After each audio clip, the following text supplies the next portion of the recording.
Oi, padeiro, padeira, salgadeiro e salgadeira, confeiteiro e confeiteira. Seja bem-vindo de volta aqui no canal Confeitar Massa Nova. Hoje eu quero estar trazendo uma boa dica para você. Não de pão, de bolo nem de salgado, mas de você. Algumas dúvidas que você tem como profissional. E você, dono de padaria, também. Eu já estou de volta, já trago a novidade para você.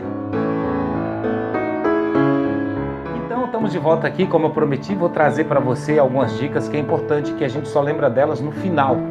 A gente começa a trabalhar em uma empresa, acertamos ali, damos a carteira para assinar e aí vou trabalhar em uma área lá dentro e de repente você se pega fazendo outras coisas. Seu horário muda, você trabalha de 7 da manhã às 3 da tarde, mas de repente precisa de você de madrugada, de 10 da manhã da noite, de 22 da noite até às 5 da manhã. E aí fica aquela interrogação, eu ganho a mesma coisa ou não?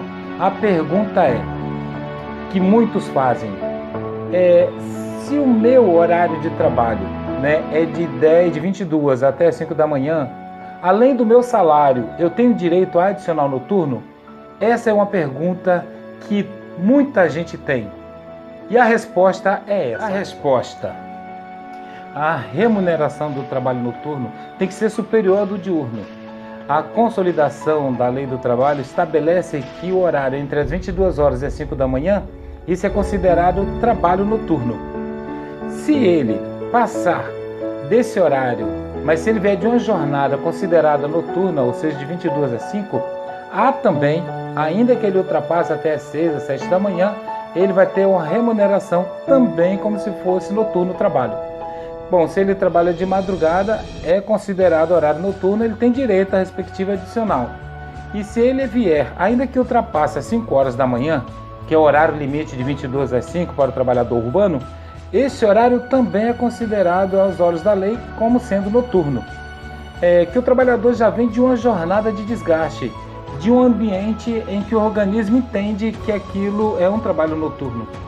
Então, nesse caso, também haja uma remuneração, ainda que ultrapasse esse horário como sendo trabalho noturno, em respectiva adicional de 20%, ou outro previsto em uma edição coletiva.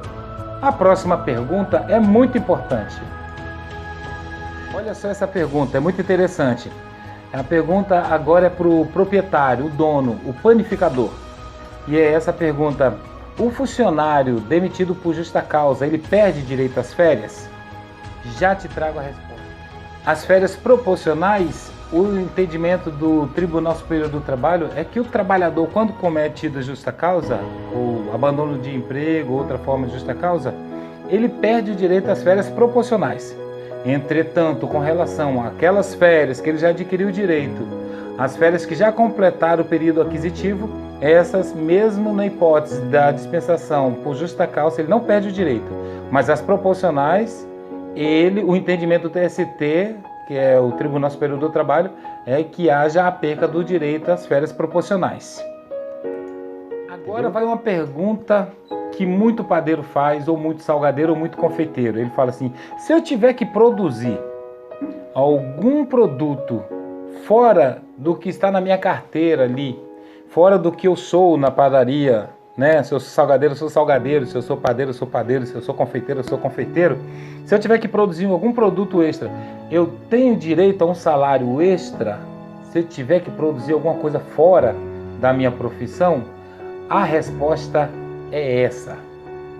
Se as obrigações estão previstas expressamente no contrato, caso você trabalhe dentro da mesma jornada em outra atividade, a qual diferente da qual você já foi ajustado, e você fez o ajuste com o seu empregador, então nesse caso você tem direito a uma remuneração. Entretanto, em determinada situação, se não tiver isso expresso, a legislação determina que o empregado ele está dentro das suas situações pessoais, obrigado a fazer qualquer atividade dentro daquilo que é considerado razoável. Então, um padeiro, por exemplo, ele pode estar fazendo ali o pão e fazer uma outra atividade que não há elaboração só da massa de pão.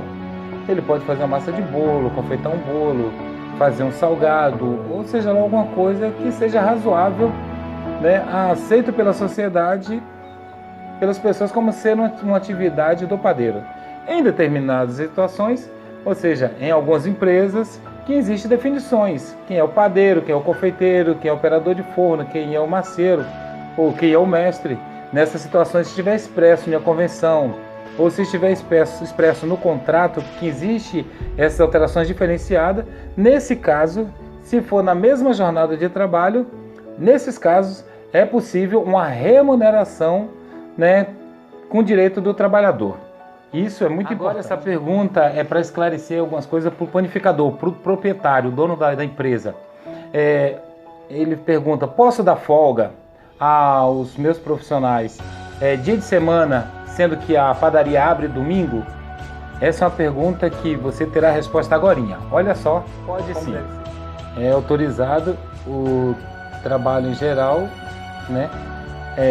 Trabalhar os domingos, mas que cada 3 semanas o trabalhador tem direito a folgar a um domingo. Nessas outras 2 semanas que ele trabalhou o domingo, ele tem uma folga durante segunda, terça, quarta, qualquer dia da semana. Mas em cada 3 domingos ele tem que ter uma folga nesse domingo.